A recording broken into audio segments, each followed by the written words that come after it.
Hi guys, welcome to our channel, our unique channel physics cracker Jackman. मैं राजीव कुमार। आज हम लोग स्टार्ट करेंगे इलेक्ट्रिक फ्लक्स के बेसिस पे क्वेश्चन। इलेक्ट्रिक फ्लक्स के बेस पे क्वेश्चन चल रहा था, तो आज हम लोग इलेक्ट्रिक फ्लक्स को समाप्त करेंगे और गॉस लॉ का थोड़ा सा इंट्रोडक्शन इस लेक्चर में देंगे। तो चलिए हम लोग स्टार्ट करते हैं।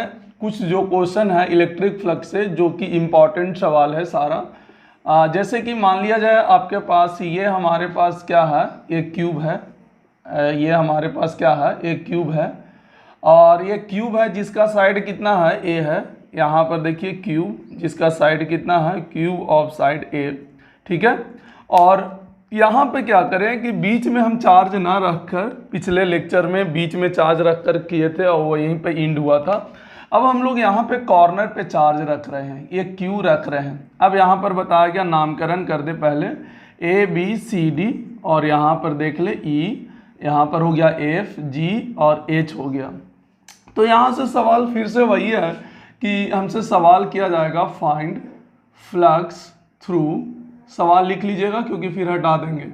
फाइंड फ्लक्स थ्रू, पहला में ए बी सी डी, यहाँ पर ऐसे लिख सकते हो flux through A B C D.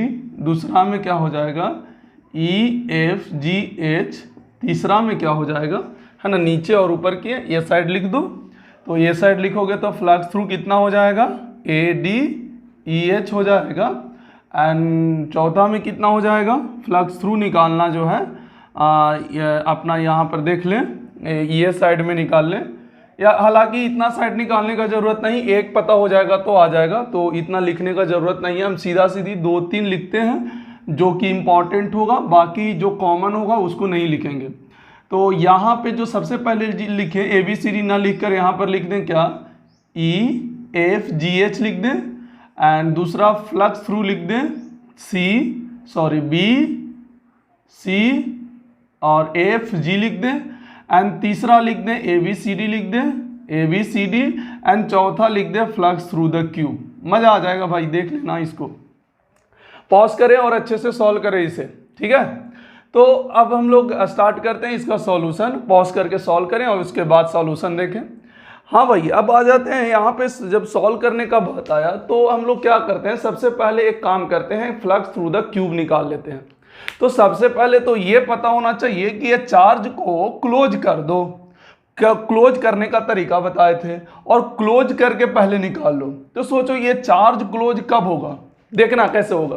क्या एक ऐसा ही क्यूब इसके बगल में रख देंगे और ऐसा ही क्यूब 2 ठो ऊपर रख देंगे, तो टोटल अगर 4 क्यूब रख दिया जाए तो ये वाला क्लोज हो जाएगा चार्ज। फिर से हम रिपीट करते हैं, ध्यान से देखना भाई। ये चार्ज है, ये क्यूब है, ये चार्ज है, इसको क्लोज करना है।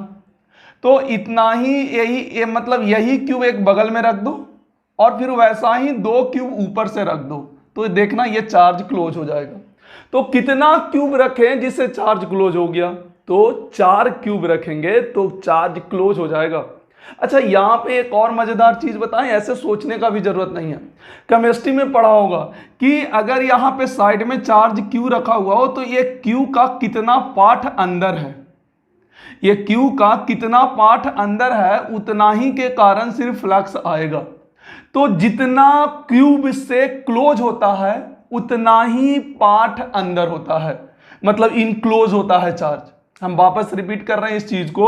हमको ये पता कर लेना है कि अगर ये साइड में चार्ज क्यू रखा हुआ है तो चार्ज का कितना पार्ट अंदर है। तो इसको चेक करने के लिए क्या करते हैं कि देखते हैं कि कितना क्यूब से ये क्लोज हो जाता है। तो 4 क्यूब से क्लोज हो जाता है तो कितना पार्ट अंदर हो गया, तो Q/4 पार्ट अंदर है। तो डायरेक्ट यहां पर जब फ्लक्स लिखेंगे, यहां पर फ्लक्स थ्रू द क्यूब लिखेंगे, है ना, ये सॉल्यूशन है यहां पर। तो फ्लक्स थ्रू द क्यूब लिखेंगे तो कितना पार्ट अंदर है, 4 पार्ट अंदर है, तो Q/4 एप्सिलॉन नॉट। क्योंकि जो चार्ज अंदर होता है तो Q इन और बटा में एप्सिलॉन नॉट हो जाता है। तो Q इन कितना हो गया, Q/4 पार्ट हो गया। इसका चौथावां भाग अंदर है और बटा में क्या कर दे, एप्सिलॉन नॉट कर दे। या फिर आप 4 क्यूब जब लेंगे तो क्या टोटल फ्लक्स जो होगा Q/एप्सिलॉन नॉट होगा, पर हमको 1 क्यूब से चाहिए तो 4 से डिवाइड देना होता, तो भी आंसर वही आता। पर ये थोड़ा सा डायरेक्ट सवाल बन जाता है कि कितना पार्ट अंदर है, तो हमें देखेंगे कि कितना पार्ट से ये क्लोज हो जाता है। जितना पार्ट से क्लोज हो जाता है उतना पार्ट ये अंदर है। तो इसका मतलब जितना अंदर है और बटा में एप्सिलॉन नॉट, यही फ्लक्स होता है। चलिए सेकेंड, इसमें पहला सवाल में आते हैं। ये तो कैसा था, चौथा था। पहला सवाल में आ जाइए, EFGH से जरा फ्लक्स बताइएगा। EFGH ध्यान दें, क्या EFGH जो होगा, यहां पर देखें, क्या ये चार्ज से जो इलेक्ट्रिक फील्ड लाइन निकलेगा क्या इस सरफेस के क्या पैरेलल होगा कि नहीं होगा, और एरिया वेक्टर क्या इसका परपेंडिकुलर हो जाएगा। तो electric field lines and area vector आपस में परपेंडिकुलर हो गया, तो फ्लक्स का वैल्यू क्या हो गया, 0। भाई इससे जो इलेक्ट्रिक फील्ड लाइंस निकलेगा क्या इस सरफेस को क्रॉस करेगा, क्या नहीं, उसके पैरेलल पार हो जाएगा। इसका मतलब यहां पर क्या हुआ कि ये चार्ज जो है वो इसी के पैरेलल रहेगा, इसी के पैरेलल मतलब क्रॉस नहीं करेगा, तो फ्लक्स थ्रू द EFGH क्या हो गया, 0। चलिए, कई बच्चों को ये थोड़ा सा समझने में समय लगता है, पर बनाना तो है भाई किसी भी तरीका से। तो बनाने का तरीका बता देते हैं कि चार्ज जो है जिस जिस सरफेस से जुड़ा हुआ है उस सरफेस से फ्लक्स का वैल्यू 0 होगा। चार्ज जो है जिस जिस सरफेस से जुड़ा हुआ है उस सरफेस से का कारण जो फ्लक्स होगा वो 0 होगा। जैसे कि EFGH के कारण 0 होगा, CBGF के कारण भी 0 होगा, मतलब या फिर यूं कर लो BCFG के कारण भी फ्लक्स 0 होगा। क्योंकि अगर कॉन्सेप्चुअली हम बात करेंगे तो चार्ज से जो लाइन निकलेगा ये दोनों सरफेस से पैरेलल जाएगा, क्रॉस नहीं करेगा, और जब तक लाइन क्रॉस नहीं करता है आपका फ्लक्स का वैल्यू क्या होता है, 0 होता है। बिकॉज फ्लक्स क्या है, it is a basically count of number of line crossing an area, crossing through area, crossing an area, जो भी बोल दो। तीसरा सवाल क्या था हमारे सामने, ABCD। भाई एक तो समझ में आ गया कि ये जो क्यूब से जो Q/4 एप्सिलॉन नॉट है वो दो सरफेस तो 0 है, एक ए सरफेस है, एक सरफेस 0 है। तो ये जो फ्लक्स जो आया है क्या ये चार सरफेस के कारण आया है। भाई यहां पर जो है फिर से हम रिपीट करते हैं, इस चीज को थोड़ा सा समझें कि हम ये क्यूब द्वारा कितना फ्लक्स होगा, Q/4 एप्सिलॉन नॉट होगा। तो क्या ये 6 सरफेस पर के कारण होगा कि कोई 2 सरफेस के कारण 0 होगा, कोई 2 सरफेस के कारण 0 होगा क्योंकि 2 सरफेस से जुड़ा हुआ है। तो ये जो क्यूब के कारण जो फ्लक्स आया है वो मात्र 4 सरफेस के कारण आया है। तो 4 सरफेस के कारण ये फ्लक्स है। तो हमको 4 सरफेस के कारण पूछ रहा है कि सिर्फ एक सरफेस के कारण पूछ रहा है, एक सरफेस के कारण पूछ रहा है। तो जब फ्लक्स निकालेंगे ABCD से तो सिंपली क्या होगा, 4 से डिवाइड दे दें तो सिंपली 16 एप्सिलॉन नॉट हो जाएगा। Q/ कितना आ जाएगा, 16 एप्सिलॉन नॉट हो जाएगा। भाई हमको सिंपली 4 से क्या कर देना है, डिवाइड कर देना है। चाहिए तो अगर नहीं समझ में आया तो एक बार और रिपीट कर देते हैं। हमने देखा भैया कि क्यूब के कारण फ्लक्स कितना आया, Q/4 एप्सिलॉन नॉट। पर ये जो आया क्या 6 सरफेस के कारण आया, क्या नहीं, 2 सरफेस के कारण तो 0 था, तो बचा 4 सरफेस, तो ये 4 सरफेस मिलाकर इतना आया। अच्छा, अब हमको 4 सरफेस पर पूछ रहा है कि एक सरफेस पर पूछ रहा है, एक सरफेस पर पूछ रहा है। तो एक सरफेस के लिए क्या करेंगे, 4 से डिवाइड कर देंगे, क्योंकि 4 सरफेस पर अगर इतना है तो एक सरफेस पर क्या 4 से डिवाइड करोगे तो Q/16 एप्सिलॉन नॉट हो जाएगा। अच्छा चलिए, अगर हम आधा पे करते हैं, देखिएगा यहाँ पे अगर हम आधा पे करते हैं, देखिएगा यहाँ पे अगर हम आधा पे करते हैं, जैसे यहाँ पे कभी कभी सवाल ये पूछ जाता है, 5वां सवाल बता दे रहे हैं, देखिएगा यहाँ पर ऐसे बोल देगा कि बताइए AB एंड यहाँ पर D में बस फ्लक्स थ्रू द ABD, मतलब इसका आधा। तो भैया हमको पूरा के कारण पता कितना है, पूरा के कारण Q/16 एप्सिलॉन नॉट पता है, तो आधा के कारण क्या करेंगे, तो 2 से डिवाइड दे देंगे, तो Q/2 से डिवाइड देंगे तो 32 एप्सिलॉन नॉट हो जाएगा। तो ये आपका कई तरीका से, ऐसा नहीं एग्जाम में ये पूरा सारा सवाल पूछा जाएगा, ऐसा नहीं कि एग्जाम में ये सारा सवाल आपसे पूछा जाएगा, बस इसका कोई भी एक पार्ट पूछा जाएगा, पर आना सब चाहिए कि किस तरीका से होता है। चलिए एक ट्राई कीजिएगा, हटा रहे हैं इसको, पॉज करके लिख लें।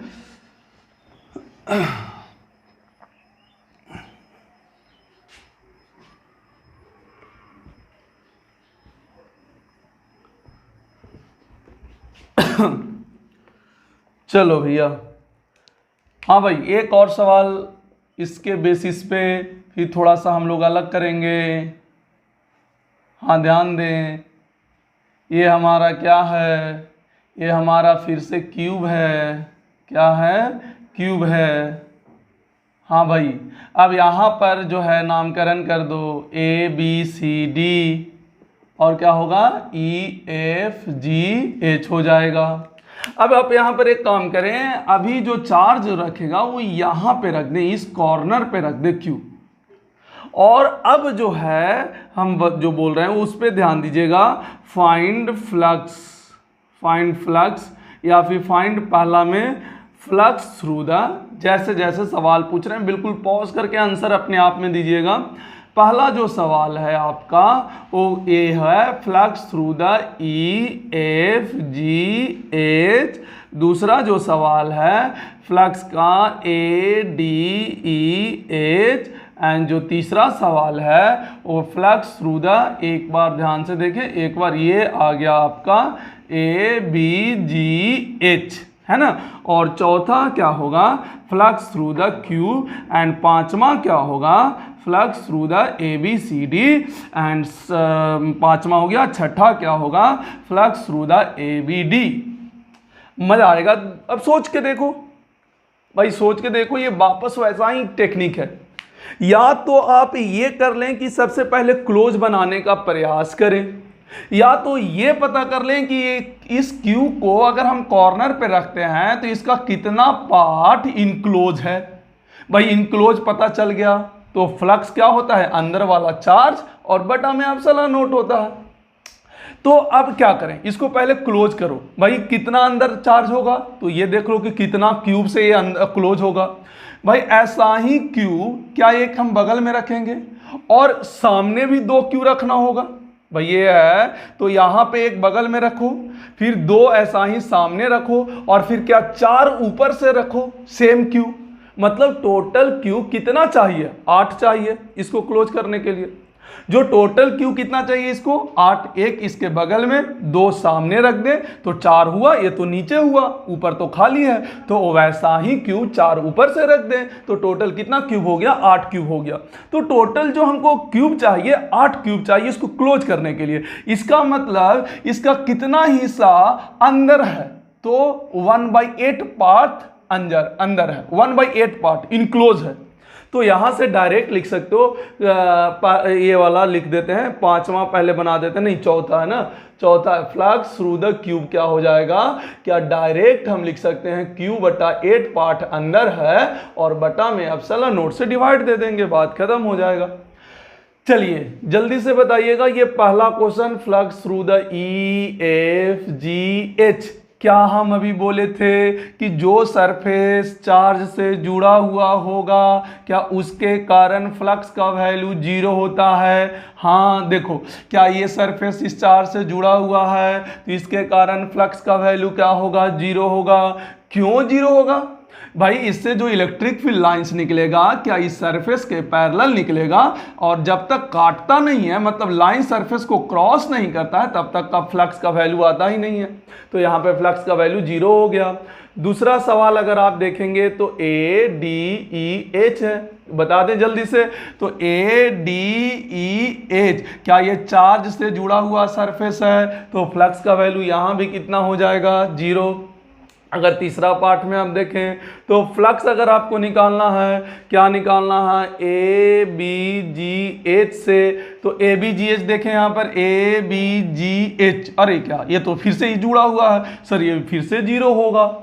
इसका मतलब सर जो फ्लक्स थ्रू द आप क्यू लिखे हैं वो क्या सिर्फ 3 सरफेस के कारण ही होगा, क्योंकि 3 सरफेस के कारण तो 0 है, बचा 3 ही सरफेस के कारण। भाई ये जो फ्लक्स आ रहा है क्यूब से जो लिखे हैं वो सिर्फ 3 सरफेस के कारण आ रहा है, क्योंकि 3 सरफेस के कारण हमारा क्या है 0 है। तो जैसे ही आप यहां से निकालेंगे क्या पांचवा फ्लक्स थ्रू द क्या निकालेंगे ABCD, तो भाई 3 सरफेस पर इतना और हमको एक सरफेस के लिए निकालना है तो क्या करेंगे 3 से डिवाइड दे देंगे तो 24 एप्सिलॉन नोट हो जाएगा। एंड छठा में क्या हो जाएगा देख ले, ABD हो जाएगा। तो ABD मतलब क्या हुआ, आधा ही हुआ, पूरा ABCD के लिए पता है और हमको ABD के कारण पूछ रहा है। तो फ्लक्स थ्रू द क्या हो जाएगा, ABD क्या हो जाएगा, 2 से डिवाइड दे दो तो कितना हो जाएगा, 48 एप्सिलॉन नॉट हो जाएगा। तो आई होप कि आपको ये समझ में आ गया होगा कॉन्सेप्ट। ये टेक्निक समझे और अच्छे से टेक्निक समझे कि कर क्या रहे हैं, और बहुत सवाल इससे मिलता है। क्लियर है? चलिए हम लोग आगे बढ़ते हैं फ्लक्स के क्वेश्चन पे, है ना। हम लोग आगे बढ़ते हैं फ्लक्स के बेसिस पे, जो क्वेश्चन आएगा उसके बेसिस पे हम लोग थोड़ा सा आगे बढ़ते हैं, ठीक है।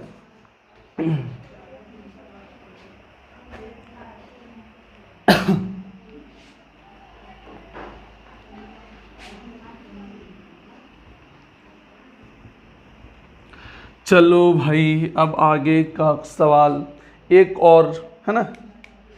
जैसे मान लिया जाए कि हमारे पास, थोड़ा सा फास्ट चलते हैं, है ना, क्योंकि बहुत सारा सवाल आसानी से बताएं, मतलब आराम से बताए हैं, तो थोड़ा फास्ट चलते हैं। जैसे मान लिया जाए आपका जो चार्ज है वो चारों कोना पे है, ऐसे, है ना, 8 सरफेस, 8 जो कॉर्नर है, 8 कॉर्नर पे है। तो हमसे सवाल ये किया गया फ्लक्स थ्रू द क्यूब कितना होगा। तो भाई हम जानते हैं कि ये चार्ज अगर एक कॉर्नर पे है तो कितना पार्ट अंदर होता है, तो 1/8 पार्ट अंदर होता है। तो इसका 1/8 पार्ट अंदर, इसका भी 1/8 पार्ट अंदर, 1/8 पार्ट अंदर। तो टोटल जो क्यू अंदर हो जाएगा, क्या Q/8 plus Q/8 plus Q/8 plus Q/8 plus Q/8 plus Q/8 plus कितना हुआ, 3 3 6, Q/8 प्लस Q/8 और बटा में क्या आ जाएगा, एप्सिलॉन नॉट आ जाएगा। भाई इसके कारण चार्ज कितना अंदर है, तो Q/8 अंदर है, इसके कारण भी Q/8 है, इसके कारण भी Q/8 है, इसके कारण भी Q/8 है। क्या हर चार्ज के कारण क्या 1/8 पार्ट अंदर है, तो बटा में, अच्छा जितना अंदर चार्ज है बटा एप्सिलॉन नॉट, तो इसको जब जोड़ेंगे तो कितना आ जाएगा, Q/एप्सिलॉन नॉट आ जाएगा। ठीक है, चलिए तो और आगे सवाल करते हैं, है ना। थोड़ा सा हम लोग फास्ट अप करेंगे क्योंकि कॉन्सेप्ट हम आसानी से सिखाएं, मतलब आराम से सिखाए हैं, इजीली करके। चलिए, कभी कभी क्या होता है ना कि क्लोज करने के लिए थोड़ा सा दिमाग लगाना पड़ता है। क्या दिमाग लगाना पड़ता है, जैसे मान लिया जाए कि आपके पास कोई एक इस तरीका से है, ठीक है, और ये जो है आपका ये इनफाइनाइट टाइप का चीज़ है। इनफाइनाइट का मतलब समझिए, ये जो है ये ऐसे दिया हुआ। इनफाइनाइट का मतलब हुआ कि ये कुछ इस तरीका से है, इनफाइनाइट प्लेट टाइप का, इनफाइनाइट प्लेट टाइप का, इनफाइनाइट प्लेट टाइप का चीज़ है, जिसका दूरी ये कितना है, ये है। ये ऐसा नहीं कि सर ये ऊपर इनफाइनाइट, नहीं, ये ऐसे है इनफाइनाइट, इस तरीका से, इस तरीका से, इन्फिनिटिव तक के उधर, इन्फिनिटिव तक के इधर। यहां से बोला गया कि यहां से मिड पॉइंट से √3a/2 पर एक चार्ज जो है Q रखा हुआ है। √3a/2 पर एक चार्ज क्या रखा हुआ है, Q रखा हुआ है। तो हमसे सवाल ये किया गया कि बताएं find flux through the cube, sorry cube नहीं, प्लेट, इनफाइनाइट प्लेट। फिर से हम रिपीट करते हैं, इनफाइनाइट में कंफ्यूज ना हो। इनफाइनाइट ये ऊपर नीचे में नहीं है, इनफाइनाइट इस प्रकार में है ना, इस प्रकार में। एक बार कॉपी देना। देखो, इनफाइनाइट प्लेट का मतलब है ऐसे, सिर्फ हमारा ये लाइन दिखाया गया है, देखो ये वाला लाइन दिखा है। रियलिटी में ये इधर इन्फिनिटिव तक के है और इधर भी क्या होगा, इन्फिनिटिव तक के होगा, इधर भी क्या होगा, इन्फिनिटिव तक के है, और ये वाला भी पोर्शन कहाँ तक के है, इन्फिनिटिव तक के है। तो इनफाइनाइट का मतलब ये हुआ। तो अब जो है क्लोज करने का एक किससे ये क्लोज होगा, ये डाटा डिपेंडेंट होता है। जैसे कि हम सबसे पहला सवाल कराए थे जो कि क्यूब से क्लोज हुआ था, और स्पेयर से क्लोज हुआ था, और इसके बाद भी कई सवाल आए कि फुल क्यूब से क्लोज हुआ था, 8 क्यूब से, 4 क्यूब से क्लोज हो रहा था। उसी तरीका से अकॉर्डिंग टू गिवन डाटा ये किससे क्लोज होगा, ये हमको निकालना पड़ता है। जैसे अगर देखेंगे तो ये वाला जो है आपका, ये देखिएगा, ये वाला जो है ऐसे, ये वाला जो है ये ऐसे, ये वाला दूरी कितना होगा, आधा होगा, a/2 होगा। तो ये एंगल बता सकते हैं कितना होगा। तो a/2 यहाँ पर अगर देखें तो tan थीटा बराबर लगा सकते हो, tan थीटा बराबर a/2 इंटू √3a/2। तो कैंसिल होगा 1/√3, तो थीटा बराबर कितना आ जाएगा, 30 डिग्री आ जाएगा। तो ये अगर 30 डिग्री है तो सोच के देखिए, ये भी 30 डिग्री होगा। तो ये एक साइड से सेंटर पे एंगल 60 डिग्री बनाता हो, ऐसा कौन सा शेप होता है? सोच के देखिए कि सेंटर पे 60 डिग्री बनाता हो एक साइड से, तो ऐसा किसका शेप होता है? क्या आप आइडिया लगा सकते हैं? ऐसे ध्यान से देखिएगा, ऐसे, हाँ, ये शेप होता है। कहीं भी अगर देख लीजिए तो ये जो एंगल बनाता है, ये वाला जो एंगल बनता है वो कितना डिग्री का बनता है, 60 डिग्री का। इसको हम लोग कौन सा शेप कहते हैं? रेगुलर हेक्सागोन कहते हैं, है ना। अच्छा, यहाँ पर रेगुलर क्या हो गया, हेक्सागोन। अब ये कैसे पता करेंगे? डाटा से। ये कुछ डाटा आपको पता करना होगा, है ना। हालांकि इतना टफ तो नहीं जाता एग्जाम, जेईई मेन में एडवांस में जा सकता है, पर ये आइडिया लगाने आना चाहिए कि कौन सा शेप से ये क्लोज हो सकता है। जैसे कि यहाँ पर हम आइडिया लगाएं कि एंगल उंगल निकालें, तो हम देखें कि एक अगर साइड है और वो सेंटर पे एंगल 60 डिग्री बना रहा है, तो ऐसा क्या शेप लें ताकि ये क्लोज हो जाए। तो मन में आया कि एंगल 60 डिग्री तो हमारा रेगुलर हेक्सागोन में बनाता है सेंटर पे बताता है, दो सक्सेसिव साइड के बीच में नहीं बोल रहे हैं, सेंटर पे बनाता है कितना डिग्री, 60 डिग्री का एंगल बनाता है। तो इसका मतलब ये रेगुलर हेक्सागोन हो गया। तो सोच के देखो कि जैसे ही क्लोज हुआ तो जो फ्लक्स होगा वो कितना हो जाएगा, क्या Q/ε0 होगा। अच्छा, Q/ε0 होगा, तो लेकिन ये फ्लक्स कितना सरफेस से पास हो रहा है, 6। तो बोलेगा सर ये तो इधर भी तो है, इधर भी तो सरफेस है, आप 6 तो ये वाला जोड़ दिए, एक ऐसे, है ना, ये वाला ये तो जोड़ दिए, ये इधर वाला कौन जोड़ेगा, या अंदर वाला कौन जोड़ेगा? भाई वो इन्फिनिटी पर है, इसलिए तो इनफाइनाइट प्लेट लिया गया है, उसको हम कंसीडर नहीं करेंगे, उसको हम कंसीडर ही नहीं करेंगे, वो इन्फिनिटी पर है, इधर भी इन्फिनिटी पर है। तो रियलिटी में जो फ्लक्स आया वो कितना सरफेस से आ रहा है, 6 सरफेस से, पर हमको कितना सरफेस से निकालना है, एक सरफेस से। तो क्या हम 6 से डिवाइड कर देंगे तो मेरे पास ये आंसर आ जाएगा, फ्लक्स थ्रू द ये इनफाइनाइट प्लेट सरफेस वाला आ जाएगा, Q/6ε0। हम वापस रिपीट करते हैं कि टोटल यहाँ पर Q/ε0 आया कितने सरफेस के लिए भाई, तो 6 सरफेस के लिए। पर हमारे पास जो है एक ये साइड भी है और एक अंदर भी है, पर ये साइड में क्यों नहीं कंसीडर किए सर? क्योंकि ये इनफाइनाइट टाइप का चीज़ है, इन्फिनिटी में है, तो उसको हम कंसीडर कर ही नहीं सकते भाई। वहाँ पे जाते जाते लाइन तो क्या हो जाएगा, पैरेलल, कुछ नहीं कोई देख थोड़ी ना रहा। तो जो भी लाइंस क्रॉस करेगा वो 6 सरफेस से क्रॉस करेगा और उसका फ्लक्स कितना होगा, Q/6ε0। पर हमको एक सरफेस के लिए चाहिए तो उसको हमको 6 से डिवाइड करना होगा। कहानी क्लियर हो गया? चलिए आगे बढ़ते हैं हम लोग, ठीक है। एक अपना जेईई मेन में पूछा था, 2019 में पूछा गया है, 19 नहीं 18 में पूछा गया था शायद, एग्जैक्ट याद नहीं है, पर उस टाइप का क्वेश्चन पूछा गया है। थोड़ा सा हम बताते हैं उसको, कि जैसे मान लिया जाए आपके पास ये स्फीयर है ना, आपके पास क्या है, ये स्फीयर है इस तरीक़ा से, और जिसका रेडियस जो है, ऑफ रेडियस जो है वो कितना है, r है, ठीक है। आप यहाँ पे क्या कीजिए, एक इनफाइनाइट रॉड इस तरीक़ा से है, जिसपे चार्ज क्या है, प्लस चार्जेस डिस्ट्रीब्यूटेड है, इस तरीक़ा से प्लस चार्जेस डिस्ट्रीब्यूटेड है, ठीक है। और ये सेंटर पे एक चार्ज, सेंटर पे ये वाला जो है इस तरीक़ा से है, और ये जो है इस तरीक़ा से है, और ये अगर आपका जो है इस तरीक़ा से, ये एंगल कितना डिग्री है, 60 डिग्री है, और ये भी एंगल कितना डिग्री है, 60 है, और इस पे चार्ज का जो डिस्ट्रीब्यूशन है लैम्डा कूलम पर मीटर है। तो भाई यहाँ पर निकालना क्या है, यहाँ पर निकालना है find flux through the sphere से फ्लक्स निकाल कर बता। कि ये स्फीयर से फ्लक्स थ्रू द स्फीयर।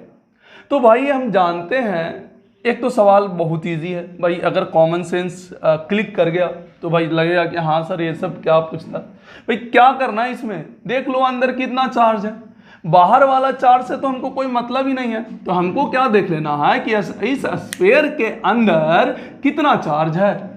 अगर हमको स्फीयर के अंदर कितना चार्ज है ये मिल गया तो सीधा सीधी उसको एप्सिलॉन नॉट से डिवाइड दे देंगे और हमारा फ्लक्स आ जाएगा। तो पहले क्यूइन निकालो, अंदर का चार्ज निकालो। तो क्यूइन क्या हो जाएगा, सोचिए यहाँ पर अगर ये रेडियस आर है, ये रेडियस आर है, तो ये राइट एंगल ट्रायंगल हो गया और क्या हाइपोटेनस हो गया, परपेंडिकुलर हो गया। तो अगर आप ये दूरी निकालते हैं, ये वाला दूरी, तो आपके लिए कितना हो जाएगा, आर साइन 60। और ये वाला भी दूरी आपके लिए क्या हो जाएगा, देखिएगा तो आर साइन 60। तो भाई ये कितना लेंथ अंदर है, स्फीयर के अंदर है, तो क्या 2r sin 60 अंदर है। यहां पर से देखें कितना लेंथ अंदर है, तो 2r sin 60। तो क्या याद करें, क्या अगर चार्ज डिस्ट्रीब्यूशन लेंथ पर हो तो लेंथ लैम्डा यूज किया जाता है। तो 1 मीटर में चार्ज दिया हुआ है लैम्डा कूलम, तो बताएं 2r sin 60 में कितना होगा। तो क्या लैम्डा में क्या 2r sin 60 से अगर मल्टीप्लाई कर देंगे तो क्या मेरा अंदर में कितना चार्ज है स्फीयर के अंदर में, क्या निकल जाएगा।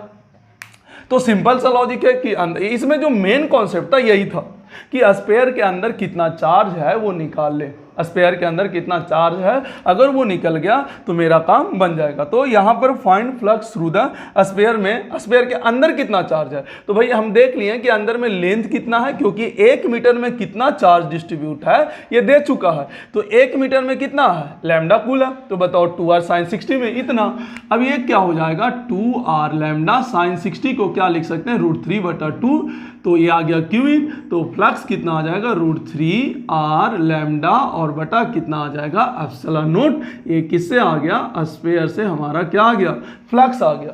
भाई स्फीयर से फ्लक्स कितना हो जाएगा, √3r लैम्डा बटा एप्सिलॉन नॉट, √3r लैम्डा बटा एप्सिलॉन नॉट। तो ये जेईई मेन 2019 या 2018 में ही पूछा गया था, जेईई मेन का सवाल है, ठीक है। चलिए अब एक नया टर्म पढ़ेंगे और बता दें वो टर्म का इंपॉर्टेंस इतना ज़्यादा है, मतलब वो कहीं पे भी यूज किया जा सकता है। और हम पिछले क्लास में एक टर्म के बारे में बोले थे, ये है सॉलिड एंगल, जो कि नॉन यूनिफॉर्म पे किया जाता है। हाँ भाई, तो सॉलिड एंगल हम लोग अब स्टार्ट करेंगे, है ना। सॉलिड एंगल क्यों पढ़ते हैं, हम पहले भी बता चुके थे कि जो नॉन यूनिफॉर्म इलेक्ट्रिक फील्ड के कारण जब हम फ्लक्स को कैलकुलेट करते हैं तो ये जो सॉलिड एंगल है वो बहुत ही ज़्यादा इजी से सॉल्व कर देता है। जैसे आप बुक में आप देखिएगा एक बार कि किस तरीक़ा से नॉन यूनिफॉर्म इलेक्ट्रिक फील्ड के लिए सॉल्व किया है, और हम जो बता रहे हैं वो एक बार देखिएगा कि किस तरीका से हम सॉल्व किए हैं। बहुत ही ज़्यादा आसान कर देता है सॉलिड एंगल। तो आइए हम सॉलिड एंगल पे चर्चा करते हैं। हम लोग सॉलिड एंगल पे बात करेंगे। ये है सॉलिड एंगल। सॉलिड एंगल क्या है भाई, आज के पहले हम लोग देख चुके हैं सॉलिड एंगल, है ना, बहुत जगह देख चुके हैं सॉलिड एंगल कहाँ पे होता है, क्या होता है, किस तरीका से होता है, सारा चीज़ हम लोग देख चुके हैं सॉलिड एंगल के बारे में। जैसे हम लोग कुल्फ़ी खाए हैं, है ना, आइसक्रीम, तो देखे होंगे कि यहाँ पे कोन जैसा रहता है ना, ये इस तरीका से है। तो भाई यहाँ पर जो एंगल ये कोन के पास बनता है, ये यहाँ पर जो एंगल बनता है 3D में जो एंगल बनता है, यही एंगल क्या होता है, सॉलिड एंगल होता है। क्या होता है, ये सॉलिड एंगल होता है। भाई सिंपल सा लॉजिक है कि यहाँ पर जो एंगल बनता है ना, ये यही क्या कहलाता है, सॉलिड एंगल कहलाता है। जैसे कहीं पे भी अगर मेरे पास इस तरीका से ऐसे सरफेस हो, चारकोन हो, अब इसको पेरीमीटर से, हर पेरीमीटर से जोड़ दें किसी भी पॉइंट पर, तो देखिए यहाँ पर 3D में एक एंगल बनेगा। उस एंगल को ही हम लोग कौन सा एंगल कहते हैं, यहाँ पर ये कहा जाता है सॉलिड एंगल कहा जाता है ना। यहाँ पर क्या कहा जाता है, सॉलिड एंगल कहा जाता है।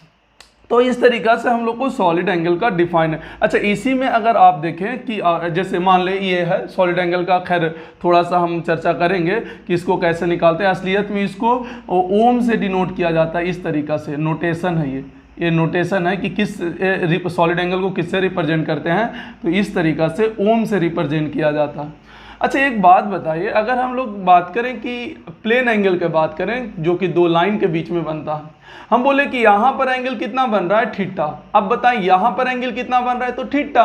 यहाँ पर एंगल कितना बन रहा है, तो थीटा। उसी तरीके से अगर इसमें हम बात करें कि इसको क्या करें, ये जो ऐसे था देखिएगा, ये वाला जो ऐसे था, ये जो ऐसे था, थोड़ा सा फील कर रहे हैं और कुछ नहीं, ये ऐसे था, इसको क्या किए, ऐसे हम लोग काट दिए, ये वाला बन गया ऐसे, ये शेप बन गया। देखिएगा ये क्या बन गया, ऐसे ये शेप बन गया। सेम चीज यही है, सेम है, बस खाली ऊपर वाला काट दिए। तो क्या ये सॉलिड एंगल वही रहेगा कि चेंज कर जाएगा? ये जो सॉलिड एंगल है क्या ये वही रहेगा कि चेंज कर जाएगा? भैया सेम रहेगा, बोथ आर सेम। यहाँ पे लिख सकते हो कि क्या होगा, बोथ आर सेम, है ना। अगर आपको ऐसा लगता है कि हम ऊपर कट कर दें, थोड़ा सा और इसको बढ़ा दें और ये वाला ऐसा थोड़ा तिरछा दिखना चाहिए कि अपर पार्ट को कट कर दिए, if upper part is cut then solid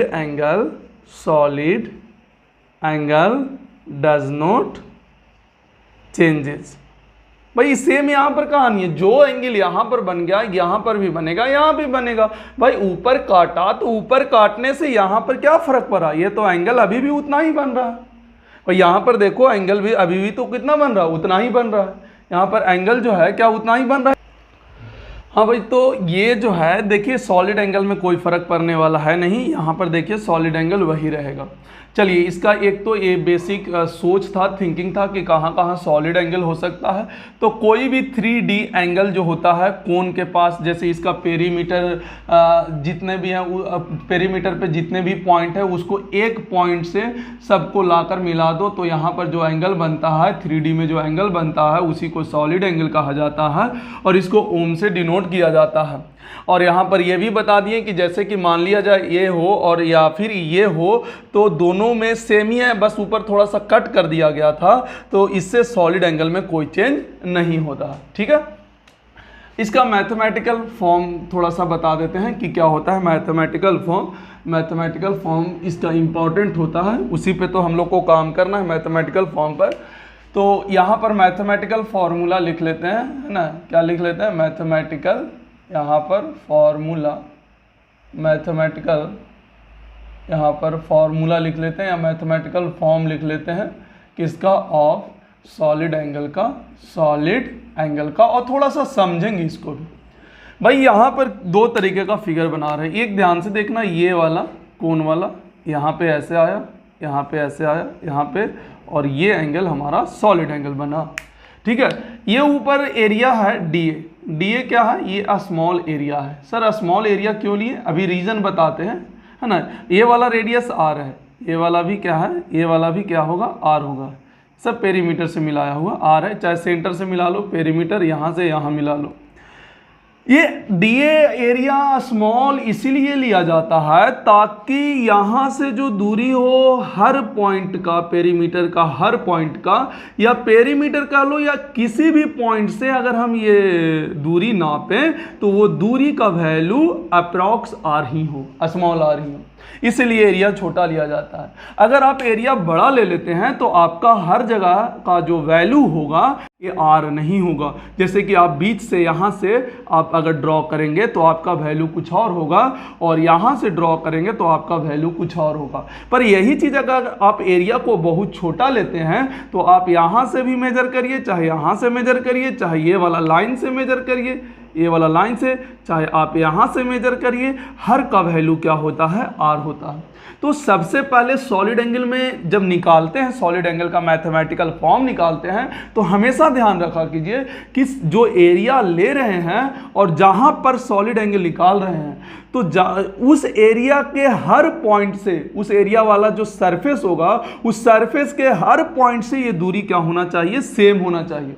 अगर आपका ये दूरी सेम है, आपका ये दूरी हर सरफेस के हर पॉइंट से दूरी क्या है, सेम है, तभी सॉलिड एंगल का फॉर्मूला जो है ये होता है, क्या होता है, DA/r²। सिंपल सा, वो एरिया जिससे दूरी इस पॉइंट का सेम होगा, है ना, और वो एरिया और बटा जो दूरी है उसका स्क्वायर, ये सॉलिड एंगल डिफाइन हुआ है। एंड इसका ऐसा यूनिट पता ही होगा क्या होता है, इसका ऐसा यूनिट होता है स्टेरेडियन। क्या होता है भैया, स्टेरेडियन होता है। चलिए ठीक है, बहुत बढ़िया, मजा आ गया भाई। लेकिन अगर हम ऊपर वाला अपर वाला पार्ट को काट दें तो सर सॉलिड एंगल में फर्क नहीं पड़ता है सर। कैसे सर, आप तो उस वक्त समझाएं, फील करा दिए थे कि ये वाला तो चेंज तो नहीं हो रहा है ना, एंगल थोड़ी ना चेंज हो रहा है, 3D में जितना अभी था काटने के बाद उतना ही है। चलो काटने के बाद हम लोग करते हैं, देखना ऐसे है, ये जो है काटने के बाद है, इस तरीका से है, ठीक है, ऐसे है, ये काटने के बाद का है, ये वाला ऐसे 3D जो एंगल है, ये जो सॉलिड एंगल है, सॉलिड एंगल है ना। अच्छा, अभी एरिया वेक्टर का डायरेक्शन किधर होगा, सरफेस के परपेंडिकुलर, बाहर की ओर, नॉर्मली आउटवर्ड, यही होता है ना। उसी तरीका से अब जो है क्या एरिया वेक्टर का डायरेक्शन इधर होगा, DA' मान लेते हैं, ये एंगल क्या मान लेते हैं, थीटा। तो क्या हम डायरेक्ट यहाँ पे सॉलिड एंगल, ये रेडियस आर ही होगा अभी भी क्योंकि एरिया बहुत छोटा है, तो क्या यहाँ पर सॉलिड एंगल क्या हम DA'/r² कर लें, क्या ये सही है, नहीं, ये गलत है भाई। एक बात याद रखना, तो DA' जब देख सोच, ये और ये आपस में बराबर होना चाहिए, तो भाई DA का वैल्यू जो है, DA का वैल्यू और DA' का वैल्यू सेम होना चाहिए, पर DA' का वैल्यू सेम थोड़ी ना है भाई। DA' का डायरेक्शन देख लो, इधर है, इसका एरिया में चेंजिंग आएगा, तो ये एंगल तो सेम होना। तो सॉलिड एंगल कैसे डिफाइन हुआ, वो कंपोनेंट एरिया का लें, है ना, DA' जो होगा वो DA' cos थीटा यहां पर होगा, वो DA के बराबर होगा। मतलब यहां पर क्या होता है, सॉलिड एंगल का डेफिनेशन देखिएगा, कंपोनेंट, यहां पर ध्यान देना, component of area vector whose surface is perpendicular to R, perpendicular to R बटा R का स्क्वायर। देखे ध्यान से, इस चीज को फील करें, है ना, अपने आप में फील करें। ये क्या बोला गया कि एरिया का वो कंपोनेंट हम कंसीडर करते हैं जो जिसका सरफेस इस R से परपेंडिकुलर हो। जैसे देखिए यहाँ पर, क्या ये वाला सरफेस जो है, क्या ये R से परपेंडिकुलर है कि नहीं है, ये वाला जो सरफेस है ये वाला R है, क्योंकि एरिया बहुत छोटा है तो ये वाला भी R ही होगा। तो देखिएगा ये R से ये सरफेस जो है वो परपेंडिकुलर है, तो ये वाला जब देखिएगा तो ये R जब यहाँ से ऐसे कंसीडर होगा, ये वाला R जो कंसीडर होगा, मेनली यही R होता है, यही R होता है, इसके अप्रॉक्सीमेशन ये सब बराबर होता है। तो ये हटा लें, ये सब अभी हटा लें ताकि कंफ्यूज ना हो। तो ये जो R है, ठीक है, तो ये सरफेस जो है ये परपेंडिकुलर थोड़ी ना है, तो एरिया का वो कंपोनेंट ले, तो जैसे ही एरिया का ये कंपोनेंट लेगा तो इस कंपोनेंट के कारण क्या इसका सरफेस जो होगा, क्या ये सरफेस कुछ इस तरीका से होगा कि नहीं होगा, तभी नहीं इसका एरिया वेक्टर का डायरेक्शन होगा। तो देखिएगा कि ये R वेक्टर से, मतलब R से, रेडियस से ये वाला सरफेस जो है आपस में क्या है, परपेंडिकुलर है। तो हमको हमेशा याद रखना है कि एरिया पर जानते हैं कि स्मॉल एरिया बटा R², पर एरिया भी थोड़ा सा संभल कर लेना है। कैसे, यहां पर क्या करना है, component of area vector whose surface is perpendicular to R। हम एरिया जैसे ये है तो ये R का परपेंडिकुलर नहीं है, तो हम वो कंपोनेंट ढूंढेंगे जो इससे परपेंडिकुलर, उसका सरफेस जो होगा वो परपेंडिकुलर आ जाए। तो हम डायरेक्ट यहाँ पर क्या लिखेंगे, यहाँ पर सॉलिड एंगल जो होगा वो ये होगा DA' cos थीटा बटा R² होगा। आपका सॉलिड एंगल ये वाला होगा, क्लियर है, आपका जो सॉलिड एंगल होगा वो ये होगा, solid angle DA' cos theta बटा R²। क्लियर हो गया कॉन्सेप्ट। चलिए तो हम कुछ कुछ सवाल कराते हैं इससे रिलेट करके, ताकि सॉलिड एंगल पे कॉन्फिडेंस आ जाए।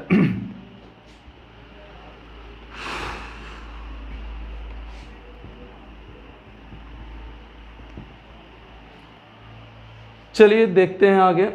जैसे मान लिया जाए कोई सॉलिड एंगल निकालना, जैसे मान लिया जाए हमारे पास ये हॉलो स्फीयर है, ये क्या है, हॉलो स्फीयर है, ठीक है, हॉलो स्फीयर है, इसका रेडियस क्या है, आर है। तो हमको निकालना है solid angle at centre, solid angle at centre. भाई ये सॉलिड एंगल एट सेंटर, यहाँ पे सॉलिड एंगल निकालना होगा, 3D में एंगल होगा भाई। क्यों, देखो अब तो सोचो यहाँ पर जो है 3D में एंगल बन रहा है कि नहीं बन रहा है, यहाँ पर देखेंगे तो आपका 3D में एंगल बनते हुए नजर आएगा, तो यही तो सॉलिड एंगल है भाई। 3D में कहीं से भी सरफेस मिलाओ एक पॉइंट पर, एक अलग टाइप का, जैसे ऐसे लाइन स्फीयर है ये, तो भैया ऐसे ऐसे ऐसे ऐसे ऐसे बहुत सारा लाइन एक पॉइंट पे मिलेगा, तो देखेगा होगा कि उस तरीक़ा से वहाँ पर एक एंगल टाइप का बन रहा होगा, इस तरीक़ा से सॉलिड एंगल।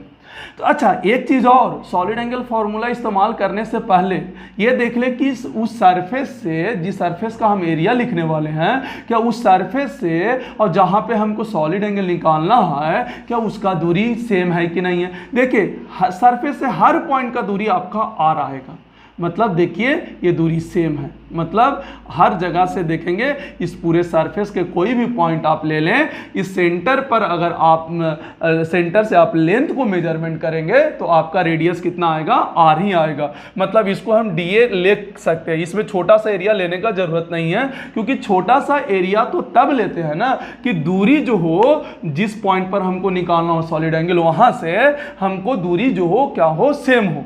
तो यहाँ पर तो दूरी ऐसे ही सेम है, तो जब सॉलिड एंगल निकलेगा यहाँ से, तो एरिया डीए बटा और आर स्क्वायर होता है, तो डीए कितना हो जाएगा, तो 2 पाई आर स्क्वायर हो जाएगा, क्योंकि ये हॉलो स्फीयर है, हेमी हॉलो स्फीयर है, और बटा आर स्क्वायर, तो सॉलिड एंगल कितना हो गया, हेमी हॉलो स्फीयर का 2 पाई हो गया। याद रखना ये क्या था, हेमी हॉलो, यहाँ पर क्या लिख सकते हो, हेमी हॉलो स्फीयर था, ठीक है ना। उसी तरीक़ा से अगर सॉलिड एंगल निकालना हो स्फीयर का, फुल स्फीयर का निकालना हो, जैसे मान ली ये स्फीयर है, ये स्फीयर है, ठीक है, ये स्फीयर है, ठीक है, और ये सेंटर है, हमको बोला गया कि फाइंड सॉलिड एंगल, यहाँ से निकालना है सॉलिड एंगल एट, यहाँ पर क्या होगा, centre, solid angle at centre पे निकालना है, ये हमारे पास इस तरीक़ा से यहाँ पे निकालना है। फिर से देखें क्या सरफेस से इस पॉइंट का दूरी, सरफेस के हर पॉइंट से इस पॉइंट का दूरी सेम है, तो डायरेक्ट सॉलिड एंगल का फॉर्मूला आप अप्लाई कर दीजिए, तो डीए बटा कितना हो जाएगा, आर स्क्वायर। डीए कितना है, 4 पाई आर स्क्वायर, और बटा क्या हो जाएगा, आर स्क्वायर, तो सॉलिड एंगल कितना आ जाएगा, 4 पाई आ जाएगा। अच्छा ये मजेदार चीज निकला, देखो 4 पाई, क्या ये हम कह सकते हैं कि it is independent of radius, it is independent of radius. क्या ये डिपेंड किया कि रेडियस है 4 पाई है, मतलब सॉलिड एंगल जब निकालें तो क्या रेडियस से पर डिपेंड कर रहा है क्या, नहीं।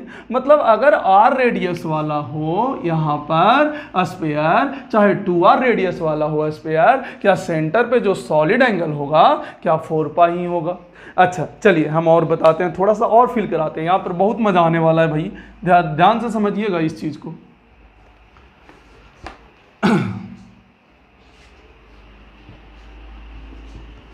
सारा चीज पॉज करके लिखते रहना है ना, पॉज करें और लिखें।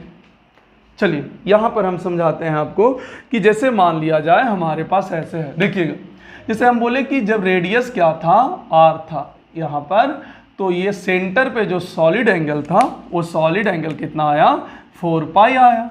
अब हम बोले कि रेडियस क्या कर दें आप, यहाँ पर रेडियस क्या हो गया, रेडियस देखें 2r रेडियस हो गया, तो भी क्या सॉलिड एंगल क्या 4 पाई ही रहने वाला है भाई रेडियस, क्योंकि ये एंगल पे थोड़ी ना कोई फर्क पड़ा भाई, अरे भाई ये एंगल पे थोड़ी ना कोई फर्क पड़ा, कोई फर्क नहीं पड़ा। अच्छा थोड़ा सा ये साइड में लिखते हैं, एक और चीज बताएंगे, मजा आने वाला बात है भाई, ध्यान से समझिएगा, एकदम बिल्कुल मजा आ जाएगा। ये तो खैर सही था कि आर रेडियस पे भी ये वाला चेंज नहीं हुआ, 2r रेडियस पर भी गए तो भी यहाँ पर कुछ चेंज थोड़ी ना हुआ भाई। जैसे हम दो लाइन के बीच में एंगल का बात करते हैं तो यहाँ भी आते हैं तो भी थीटा ही होता है, और इधर भी चले जाइए तो भी तो थीटा ही होता, सेम तो यही चीज है भाई। हम कितना भी बड़ा कर लें, यहाँ पर जो गोला बन रहा था, जो भी सॉलिड एंगल बन रहा था वो तो उतना ही होगा। अच्छा एक चीज और सोच के देखें, अगर मेरा शेप अटपटा हो, ऐसे हो लेकिन क्लोज टाइप का हो, और ये क्या कर रहे हैं सर, हाँ भाई देखो, अगर ऐसा हो अटपटा हो यहाँ पर, तो भी तो यहाँ पर कोई फर्क नहीं पड़ा, जो सेंटर पे था वही तो उतना ही गोला ही बन रहा है। मतलब यहां से एक और टर्म लिख सकते हो कि इट इज इंडिपेंडेंट ऑफ, बोलो, it is independent of shape and size. ये इंडिपेंडेंट किससे है? शेप एंड साइज से भी क्या है? इंडिपेंडेंट है। It is independent of shape and size. Solid angle में देखें कि ये इंडिपेंडेंट किससे हो गया? शेप से एंड साइज से भी। भाई कुछ नहीं है, यहां पर देख लो ना भाई, दूर से हो गया ना, ये रहे चाहे ये रहे, यहां पर कोई फर्क पड़ने वाला नहीं। क्या क्लियर हो गया? चले आगे हम लोग, अब क्लियर है। एक और इंपॉर्टेंट चीज इससे रिलेट करके फिर हम लोग सवाल करेंगे, ठीक है। सॉलिड एंगल जो है ना रेडियस पे डिपेंड करता है, ना शेप एंड साइज पे डिपेंड करता है। चलिए भैया, रिलेशन बिटवीन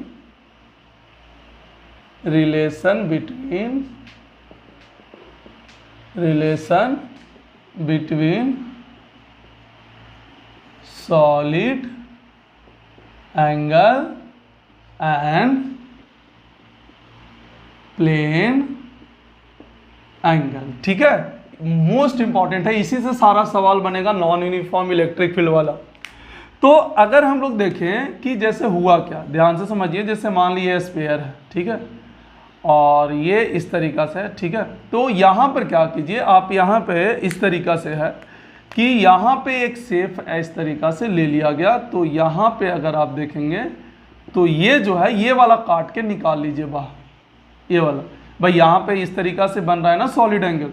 तो हम क्या किए, पूरा स्फीयर को नहीं लेके चल रहे हैं, हम उसका एक आर्क लेके चल रहे हैं, स्फीयर के एक पार्ट लेके चल रहे हैं। ये क्या है? Arc of sphere, arc of sphere, है ना। इस तरीका से होगा जैसे हम यहाँ पे दिखाते हैं। यहाँ पे ध्यान से देखिएगा, ये हमारे पास ऐसे और ये हमारे पास थोड़ा सा और बड़ा बनाते हैं ताकि सवाल में कोई दिक्कत ना हो, ठीक है। इस तरीका से ना, नहीं थोड़ा और चपटा ही बनाना होगा क्योंकि ये इस तरीका से है, ऐसे थोड़ा सा बड़ा जूम करके बना लेना है, ऐसे चपटा बनाएंगे ताकि तभी तो होगा ऐसा।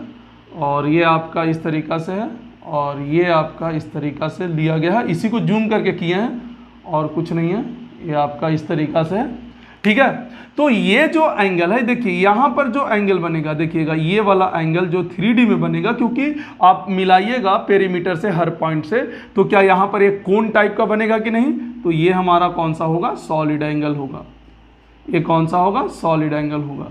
और ये जो वर्टिकल से बनता है इसको कहते हैं semi vertical angle, semi vertical angle कहा जाता है, सेमी वर्टिकल एंगल कहा जाता है इसको। ये वाला एंगल को सेमी वर्टिकल एंगल कहता है।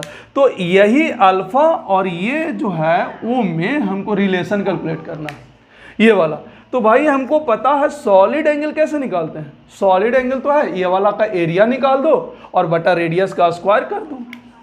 ये वाला का रेडियस निकाल दो, ये सोच लो, सॉरी इसका एरिया निकाल दो। और इसका एरिया निकालना आसान काम है नहीं भाई, इसका एरिया निकालना देख लो कि हर इंस्टेंट पे इसका एंगल चेंज हो रहा है। तो इसका एरिया निकालने का क्या तरीका है, इस पे हम काम कर लेते हैं। इसको एलिमेंट लेके सॉल्व करना होगा, तो ये हटा रहे हैं, पॉज करके लिख लीजिएगा, ठीक है।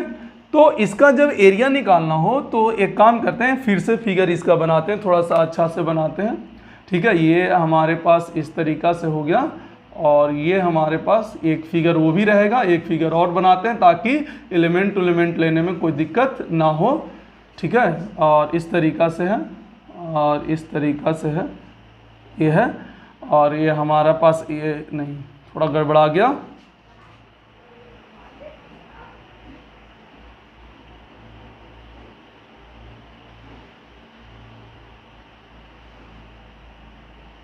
ठीक है। यहां से क्या करें कि यहां इसमें एलिमेंट क्या ले सकते हैं, क्या सर्किल ले सकते हैं, क्योंकि हॉलो स्फीयर है। भाई फुल सर्किल लेते हैं ना, एलिमेंट लेने का तरीका बताए होंगे। हालांकि इसका डेरिवेशन कोई ना बोर्ड में आता है ना कुछ में आता है, बस थोड़ा सा फील आ जाता है भाई, और कुछ नहीं है, थोड़ा सा फील आ जाता है। बाकी कभी भी डेरिवेशन ना न्यूमेरिकल में यूज होगा और ना बोर्ड एग्जाम में यूज होगा, पर फिर भी हम लोग देख लेते हैं जैसे यहाँ पे एलिमेंट ले लेते हैं, एक ऐसा एक छोटा सा एलिमेंट ऐसे काट लेते हैं, क्योंकि हॉलो स्फीयर है तो उसमें फुल सर्किल कटा है, ये ऐसे पूरा सर्किल कटा हुआ है। तो आप अगर देख सकते हैं इसको ऐसे मिलाएंगे तो लाइन को मिलाएंगे, थोड़ा सा दिक्कत हो रहा है यहाँ पे, ये हो गया। और आप इससे भी मिला सकते हैं, ये वाला जो है इस तरीक़ा से यहाँ मिल गया। तो देखिएगा अगर ये एंगल हम थीटा लिए, क्योंकि ऑलरेडी अल्फा ले चुके हैं, तो ये छोटा सा एंगल क्या हो जाएगा, डी थीटा हो जाएगा। अगर ये वाला एंगल हम थीटा लिए तो ये छोटा सा एंगल क्या हो जाएगा, डी थीटा हो जाएगा। तो सोचिए जो सर्किल लिए हैं, पहले इस सर्किल का एरिया निकाल लेते हैं और फिर टोटल एरिया के लिए हम इंटीग्रेट कर देंगे, यही करेंगे ना भाई। हम पहले क्या कर लेते हैं, सर्किल निकाल लेते हैं। देखिएगा यहाँ से हम क्या कर रहे हैं कि पहले क्योंकि इसका एरिया निकालना था तो हम क्या करते, कैसे एरिया निकालते इसका, तो भाई ऐसे एरिया निकालना तो संभव नहीं था। ये वाला सेफ का जो यहाँ पर एंगल अल्फा दे रहा है, 3D में एंगल है, तो यही तो हमको एंगल निकालना है, सॉलिड एंगल। तो सॉलिड एंगल के लिए एरिया चाहिए। अच्छा, अगर सॉलिड एंगल पता हो तो भी एरिया निकल जाता, पर सॉलिड एंगल तो पता है नहीं। तो इसके एरिया निकालने के लिए एक एलिमेंट तरीका होता है। एलिमेंट क्या होता है, हॉलो स्फीयर में रिंग होता है, ये ऊपर ऐसे रिंग कटा हुआ है, पहले उस रिंग का निकाल लेते हैं, फिर पूरा इंटीग्रेट कर देंगे। तो इसमें क्या होगा कि आप अगर देखेंगे तो इसका छोटा सा जो एरिया होगा उसके लिए पहले ये रेडियस निकालना होगा रिंग का, ये वाला रेडियस, ये जो पूरा रिंग है इस रिंग का रेडियस कितना होगा। तो आप देखिए ये राइट एंगल ट्रायंगल दिख रहा होगा, ये वाला जो है ऐसे राइट एंगल ट्रायंगल दिख रहा है, ये इसमें ये परपेंडिकुलर है, तो आप आसानी से लिख सकते हैं कि इसका रेडियस कितना हो जाएगा, आर साइन थीटा हो जाएगा, क्योंकि ये रेडियस है और ये बेस है और ये परपेंडिकुलर है, तो ये आर साइन थीटा हो गया। तो सोचिए कटे हुए विड्थ वाला रिंग का ये क्या है, विड्थ वाला रिंग है, हम इसको लिखते हैं विड्थ वाला रिंग, है ना। थोड़ा सा समझने के लिए लिख दिए हैं ऐसे, है ना, ताकि अच्छे से समझ में आए। विड्थ वाला रिंग का एरिया निकालने का तरीका क्या होता है, याद करें। क्या इस रिंग को, ये इस प्रकार से रिंग है, देखिएगा ये ऐसे विड्थ वाला रिंग है, ऐसे ये इसका ये हो गया अपना ये, और इसका रेडियस ये है आर साइन थीटा है, और ये जो पतला सा विड्थ है इसका, वो पतला सा विड्थ कितना हो जाएगा, देखिएगा। क्या ये पतला सा जो विड्थ है, क्या ये आर डी थीटा होगा। आर ये सबसे बचपन से पढ़ते आ रहे हैं, ये मतलब 11 से पढ़ते आ रहे हैं कि ये वाला जो पतला सा आर्क होगा वो कितना होगा, आर डी थीटा होगा। तो यहाँ पर भी कितना हो जाएगा, आर डी थीटा हो जाएगा कि नहीं हो जाएगा, देखिए आर डी थीटा। तो इसका कटे हुए विड्थ वाला रिंग का जो छोटा सा एरिया आएगा, क्या ऐसे लिख सकते हैं 2 पाई आर, आर मतलब रेडियस 2 पाई आर। क्या इसको हम ऐसे काट देते हैं, काट कर इसको लंबा कर देते हैं, इसका ये वाला विड्थ जो है, ये वाला दूरी कितना है, आर डी थीटा है, और ये वाला पेरीमीटर है 2 पाई आर साइन थीटा। तो एरिया क्या हो जाएगा, लेंथ इंटू ब्रेथ, तो लेंथ इंटू ब्रेथ क्या होगा, आर डी थीटा। तो छोटा सा एरिया कितना आ जाएगा, 2 pi r square sine theta d theta आ जाएगा। तो देख लीजिए आपका एरिया इतना आ गया, 2 pi r square sine theta d theta आ गया। अच्छा, जैसे ही एरिया, अभी ये पूरा थोड़ी ना आया, हमको टोटल एरिया चाहिए, तो हम टोटल एरिया के लिए क्या करेंगे, देखिएगा हम टोटल एरिया के लिए क्या करें, देखें यहाँ पर जो डी ए है, यहाँ पर क्या हो जाएगा 2 pi r square sine theta के टोटल एरिया के लिए क्या करें, इंटीग्रेट कर दें। तो यहाँ पर साइन थीटा डी थीटा। अब लिमिट देखें, थीटा में रखना है तो कैसे लिमिट रखेंगे, सोचिए यहाँ से चालू हुआ है, तो क्या माइनस अल्फा से अल्फा रखें कि 0 से अल्फा रखें, ये सोचना है। उसके बाद यहाँ पे सॉल्यूशन देखना है, क्या हम माइनस अल्फा से प्लस अल्फा रखें या 0 से अल्फा रखें, ये दो बात सोचना है। यहाँ पर क्या होगा, 0 से अल्फा आंसर करेक्ट होगा। क्यों, क्योंकि जब हम एलिमेंट यहाँ पर लिए हैं तो यहाँ पर तो अपने आप कवर हो गया, मतलब अगर हम एलिमेंट यहाँ पर लेंगे तो यहाँ अपने आप कवर हो जाएगा, यहाँ पर लेंगे तो ये अपने आप कवर हो जाएगा, यहाँ पर लेंगे मतलब अगर हम यहाँ से यहाँ पूरा घूम गए तो क्या ये वाला अपने आप कवर होगा। तो यहाँ से यहाँ घूमने के लिए कितना एंगल घूमना होगा, 0 से लेके अल्फा, क्योंकि थीटा यहाँ से लिया गया है, तो लिमिट यहाँ से क्या हो जाएगा 0 से अल्फा। तो एरिया कितना हो जाएगा 2 pi r square sine theta क्या होता है माइनस कॉस थीटा 0 से अल्फा। देखिए पहले अल्फा आप पुट करिएगा, बाद में 0 पर ये माइनस पलट देगा, तो हम पहले ही पलट के लिख देते हैं, माइनस हटा देते हैं, तो यहाँ पर पहले कॉस 0 आ जाएगा, माइनस में क्या आ जाएगा कॉस अल्फा, मतलब एरिया कितना आ जाएगा 2 pi r square 1 minus cos alpha. ये हमारा एरिया आया, पर हमको क्या चाहिए, सॉलिड एंगल चाहिए। इसको हटा देते हैं भाई, हमको क्या चाहिए, सॉलिड एंगल चाहिए। तो सॉलिड एंगल चाहिए तो क्या करेंगे, सॉलिड एंगल में हो जाएगा डी ए बटा कितना होता है आर स्क्वायर, पर डी ए हमको कितना आ गया 2 pi r square 1 minus cos alpha और बटा में क्या हो जाएगा आर स्क्वायर। तो solid angle and plane angle में देखिए रिलेशन आ गया 1 माइनस कॉस अल्फा। बस ये अल्फा ध्यान से देखना, ये वर्टिकल सेमी वर्टिकल एंगल है, आधा एंगल होता है। देखिए सॉलिड एंगल बराबर 2 pi 1 minus cos alpha, alpha is the plane angle and ohm is the solid angle. जैसे अभी थोड़ा देर पहले स्फीयर पे काम किए थे, स्फीयर का सॉलिड एंगल कितना आया था 4 पाई, हेमी हॉलो स्फीयर का कितना आया था 2 पाई। जैसे आप देखिए यहाँ पर ऐसे किए, जैसे ये हेमी हॉलो स्फीयर था, यही था ना हेमी हॉलो स्फीयर था, यहाँ पर देखिए ये हेमी हॉलो स्फीयर है, ठीक है। यहाँ पे सेंटर पे सॉलिड एंगल निकालना है, तो पहले ये बताइए कि यहाँ पे अल्फा का वैल्यू कितना है, अल्फा का वैल्यू कितना हो जाएगा पाई बटा 2, क्योंकि ये आधा एंगल होता है ना, आधा एंगल होता है ना पाई बटा 2। यहाँ पर याद करें ये क्या था, ये आधा एंगल ही तो था, ये वाला आधा था, ये भी अल्फा था। तो वर्टिकल सेमी एंगल इसी को कहा था या सेमी वर्टिकल एंगल। तो अल्फा का वैल्यू यहाँ पर कितना हो गया, अल्फा बराबर पाई बटा 2। तो सॉलिड एंगल कितना हो जाएगा फॉर्मूला से, तो 2 pi 1 minus cos alpha, alpha कितना होगा पाई बाई 2, तो ये वैल्यू 0 हो गया, तो आंसर कितना आ गया 2 पाई आ गया भाई। तो यहाँ पर कितना हो गया, सॉलिड एंगल कितना हो गया 2 पाई हो गया। तो ये हो गया किसका, हॉलो स्फीयर का, हेमी हॉलो स्फीयर का। यही अगर सॉलिड स्फीयर रहता, मतलब पूरा स्फीयर रहता, कंप्लीट स्फीयर रहता, तो कंप्लीट स्फीयर अगर करता रहता तो अल्फा का वैल्यू कितना होता, पाई होता, क्योंकि ये पूरा थोड़ी लेना, ये आधा ही तो लेना है, आधा आधा लेना है, तो आधा कितना एंगल हो गया पाई। तो जब यहाँ से सॉलिड एंगल आप निकालेंगे तो 2 बाई 1 माइनस कॉस अल्फा के जगह पाई और कॉस पाई के जगह -1, तो -1 और माइनस प्लस, तो 1 1 2, तो 2 2 कितना आ जाएगा 4 पाई आ जाएगा। तो देखिए यहाँ से भी तो सॉलिड एंगल कितना आ गया 4 पाई आ गया। और पहले से बता चुके हैं कि it is independent of shape and size and radius, किसी के लिए भी होगा। तो सॉलिड एंगल जो है प्लेन एंगल को यूज करके भी निकाल सकते हैं और डायरेक्ट फार्मूला से भी डी ए बटा आर स्क्वायर से भी निकाल सकते हैं। तो ये एक मोस्ट इंपॉर्टेंट फार्मूला हमारे पास आ गया सॉलिड एंगल और प्लेन एंगल के बीच में, सॉलिड एंगल और प्लेन एंगल के बीच में आ गया। क्लियर है। तो अब हम लोग एक अच्छे से मतलब सवाल पे इसका चलते हैं जो कि सॉलिड और प्लेन एंगल को यूज करके हो, जो कि नॉन यूनिफॉर्म इलेक्ट्रिक फील्ड के बारे में बताए थे। तो यहां से हम लोग बनाते हैं नॉन यूनिफॉर्म इलेक्ट्रिक फील्ड के बेस पे क्वेश्चन। तो यहां पर याद रखना कि question based on electric flux if electric field is non-uniform, electric field is non uniform. अगर इलेक्ट्रिक फील्ड क्या हो, नॉन यूनिफॉर्म हो, तब जाके हमारा क्या होगा इलेक्ट्रिक फ्लक्स।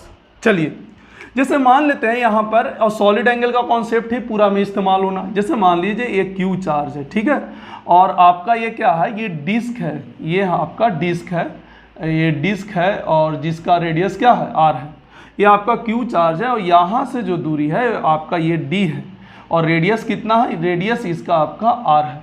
तो यहाँ पर बोला गया कि find flux through the disc, find flux through the disc. अच्छा वो आप ही बताइए, क्या ये इससे जो लाइन निकलेगा, क्या इससे जितना भी लाइन निकलेगा क्या सारा का सारा डिस्क से क्रॉस करेगा? नहीं, कुछ ही पार्ट क्रॉस करेगा, कुछ तो बाहर जाएगा, कुछ इधर आएगा। तो बताएं क्या कुछ ही लाइन क्रॉस करेगा? तो जितना लाइन क्रॉस करेगा उतना के कारण फ्लक्स निकालना। तो हम कैसे निकालेंगे? तो यहाँ पे क्या करना, इसका मेथड समझें आप कैसे बनाएंगे। एक तो है कि यहाँ पर इंटीग्रेट करें, पहले एक रिंग ले लें, छोटा सा एलिमेंट ले लें, उसके कारण निकालें और फिर पूरा के लिए इंटीग्रेट करें। वो बहुत बड़ा मेथड है। अब हम लोग सॉलिड एंगल से समझते हैं। मान लिया जाए कि इसको हम क्लोज कर देते हैं, मान लिया जाए कि क्लोज कर देते हैं, ठीक है यहाँ पर। अच्छा इसके कारण सॉलिड एंगल कैसे निकालेंगे? क्या पहले तुम यहाँ पर वर्टिकल सेमी एंगल अल्फा निकाल सकते हो क्या? अल्फा कितना हो जाएगा? तो कॉस अल्फा निकालना है हमको ना, तो कॉस अल्फा कितना हो जाएगा? सोचिए ये वाला क्या हम आर स्क्वायर और प्लस डी स्क्वायर लिख सकते हैं? तो कॉस अल्फा क्या बेस बटा हाइपोटेनस होता है, तो डी बटा कितना हो जाएगा root under R square plus और यहाँ पर क्या हो जाएगा डी स्क्वायर। अच्छा, इसके कारण यहाँ पर जो सॉलिड एंगल बनेगा, क्या सॉलिड एंगल निकाल सकते हो? सॉलिड एंगल अभी बताएं 2 पाई क्या हो जाएगा 1 माइनस कॉस अल्फा हो जाएगा। तो यहाँ क्या लिख सकते हो 2 पाई 1 माइनस डी बटा root under R square plus D square. हमेशा ऐसे सॉलिड एंगल निकाल लिया करें, हमेशा सॉलिड एंगल। ये कॉस अल्फा निकाल ले, फिर यहाँ पे सॉलिड एंगल, क्योंकि ये डिस्क है तो पेरीमीटर से लाइन मिलाओगे तो एक कोन की तरह बनेगा, तो यहाँ पर एक एंगल बनेगा। तो भैया आइसक्रीम वाला सोच लो, आइसक्रीम जो खाते हो वो वाला एंगल यहाँ पर बनेगा। तो एंगल क्या हो जाएगा 2 पाई 1 माइनस यहाँ पर कॉस अल्फा बेस बटा हाइपोटेनस, फिर सॉलिड एंगल निकाल लिए 1 माइनस कॉस अल्फा। ये हो गया, यहाँ तक क्लियर हो गया। अब यहाँ से देखिए ट्रिक है, बहुत बढ़िया ट्रिक है ना, बिल्कुल आसानी से बनेगा। सोचें कि अगर ये क्लोज होता तो फ्लक्स कितना होता Q बटा एप्सिलॉन नॉट, और सॉलिड एंगल कितना होता 4 पाई। अगर ये ऐसे क्लोज होता तो सॉलिड एंगल कितना होता यहाँ पे 4 पाई, फ्लक्स कितना होता Q बाई एप्सिलॉन नॉट। तो ऐसा बोला गया कि 4 पाई सॉलिड एंगल में कितना फ्लक्स आया Q बटा एप्सिलॉन नॉट। समझना, ध्यान से समझना इस चीज को भाई। अगर ये क्लोज होता ऐसे, पूरा में क्लोज होता ऐसे, तो क्या इसका फ्लक्स Q बटा एप्सिलॉन नॉट होता और सॉलिड एंगल यहां पर क्या 4 पाई होता। तो बोला 4 पाई सॉलिड एंगल में Q बटा एप्सिलॉन नॉट फ्लक्स है, तो बताएं यूनिक में कितना होगा, तो Q बटा 4 पाई एप्सिलॉन नॉट। तो बताएं इतना सॉलिड एंगल में कितना होगा, क्योंकि 4 पाई में है, तो बताओ इतना सॉलिड एंगल में कितना होगा, तो क्या होगा Q बटा 4 pi epsilon naught into solid angle. भाई अब इसमें क्या करना है, सॉलिड एंगल पुट कर दें यहाँ पर, ये वाला चीज़ को हम यहाँ पर लिख दे रहे हैं, ध्यान से देखना। ये जो फ्लक्स आपका जो फ्लक्स आ गया वो कितना आ गया देखना, Q बटा 4 pi epsilon naught, and solid angle का फॉर्मूला है 2 पाई 1 माइनस डी बटा root under R square plus D square. तो ये कितना बार में कटेगा 2 बार में, तो कितना हो जाएगा Q बटा 2 epsilon naught into 1 minus D बटा r square plus D square. Answer बहुत इजी। अब बुक देख लीजिएगा आप लोग, बुक में आप देख लीजिएगा कि कितना टफ से बनाया हुआ है, और अगर आप सॉलिड एंगल पढ़ लिए तो आपके लिए ये क्वेश्चन बहुत आसान बन जाता है, बहुत इजी से सवाल बनता है। सिंपल सा आपको प्लेन एंगल निकाल लेना है, इसके कारण जितना भी सॉलिड एंगल यहाँ पे बन रहा हो वो निकाल लें, और ऐसा इमेजिन करें, ये कॉन्सेप्ट है कि अगर ये क्लोज होता, अब रट लें कॉन्सेप्ट को, क्या ऐसे होता तो ऐसे होगा, मतलब कुछ नहीं सोचना है ज़्यादा उधर इधर दिमाग नहीं, सर हम काहे ऐसे करेंगे काहे नहीं करेंगे, एकदम सीधा सीधी कि क्लोज होता तो हम मान लेंगे कि 4 पाई सॉलिड एंगल होता, Q बटा एप्सिलॉन नॉट फ्लक्स होता, तो बताओ यूनिक में क्या होता, तो बताओ जब इतना सॉलिड एंगल, तो ये सॉलिड एंगल किसका है, डिस्क का ही तो है, तो भाई ये पूरा का हुआ। अब ये सॉलिड एंगल के कारण निकालेंगे तो डिस्क के कारण हो जाएगा, तो ये हो जाएगा Q by 4 pi epsilon naught into solid angle जो इसके कारण आया है, वहां पे वैल्यू पुट कर दिए, हमारा आंसर आ गया। चलिए इससे रिलेट करके 1-2 सवाल और करा देते हैं ताकि कॉन्फिडेंस आ जाएंगे। कुछ जो एडवांस में भी पूछा गया वो भी, उस पर भी हम लोग बात कर लेंगे।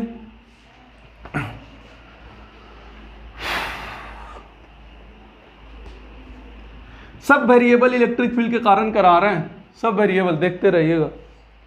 जैसे देखें यहाँ पर मान लिया जाए कि ये हमारे पास सिलेंडर है ऐसे, ठीक है, यहाँ पे सिलेंडर है ऐसे, ये आपका इस तरीका से, सर ये तो करा दिए थे, नहीं ये यूनिफॉर्म इलेक्ट्रिक फील्ड वाला कराए थे, याद करो।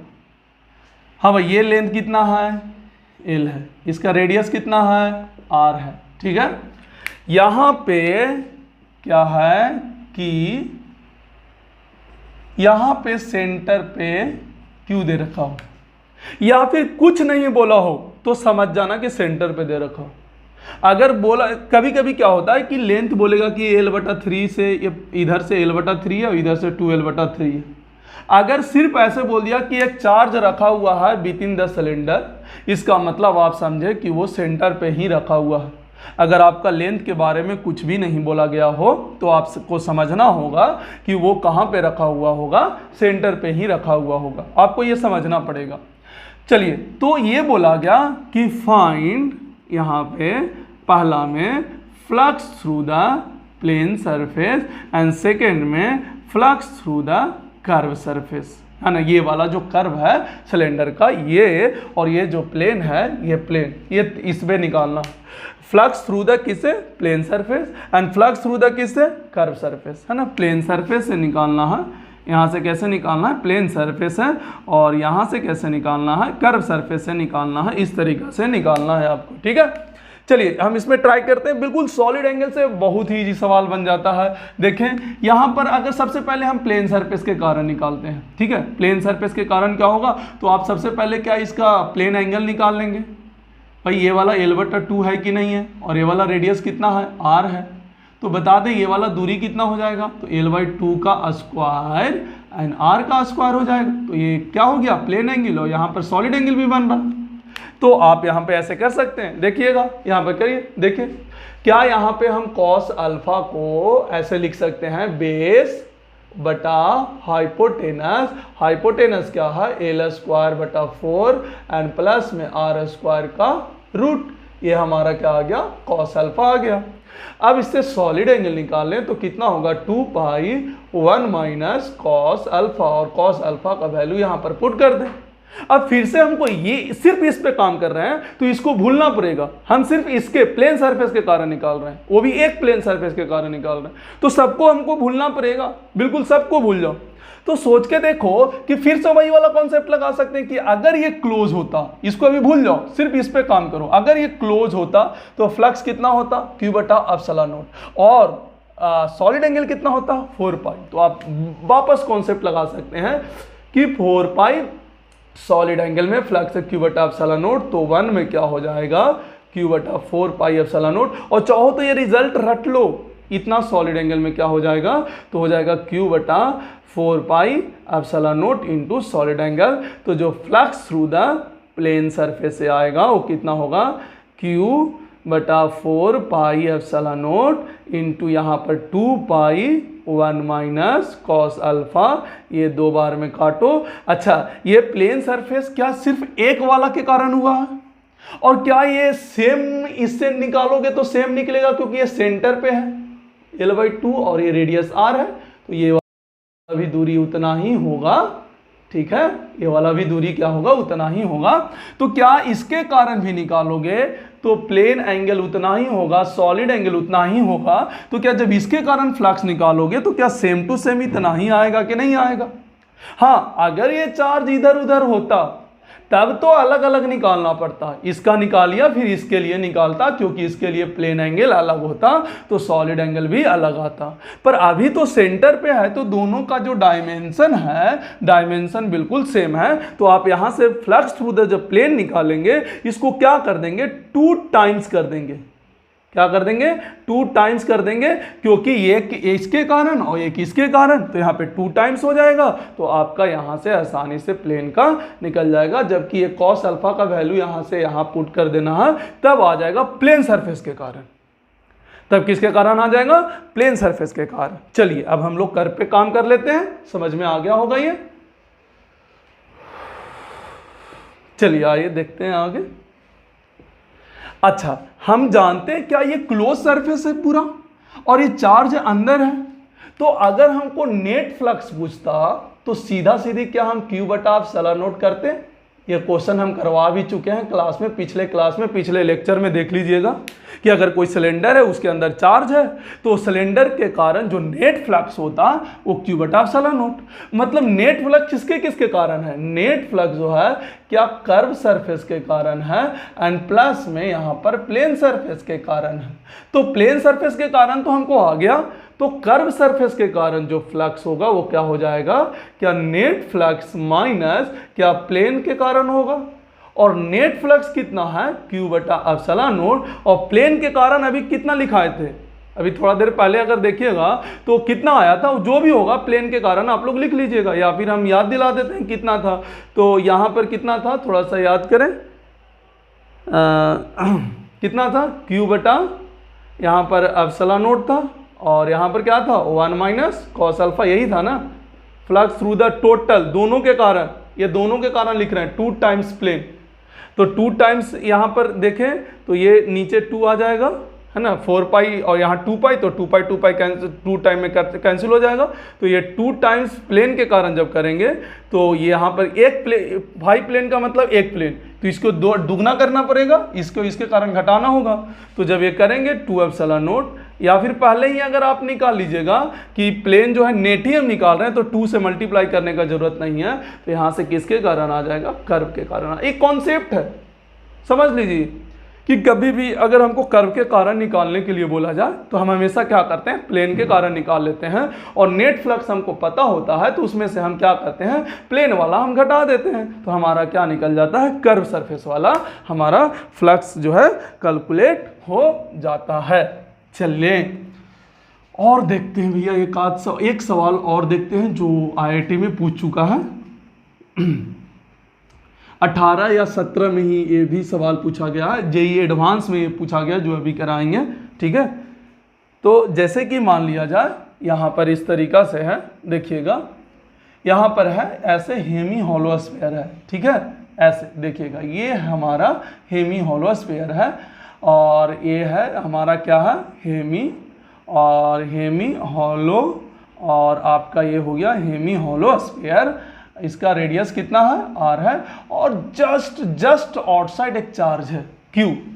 तो सबसे पहले आपको से पूछे कि नेट फ्लक्स बताएं क्या होगा, तो क्या ये क्लोज सरफेस है और क्लोज सरफेस के ये चार्ज बाहर है, तो नेट फ्लक्स कितना हो जाएगा, 0। ये पिछले क्लास में हम लोग पढ़ चुके हैं कि जो नेट फ्लक्स क्या होगा, 0 होगा, क्योंकि चार्ज क्या है, बाहर है।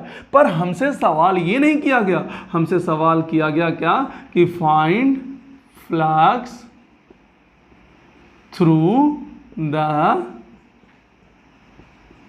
Curve surface.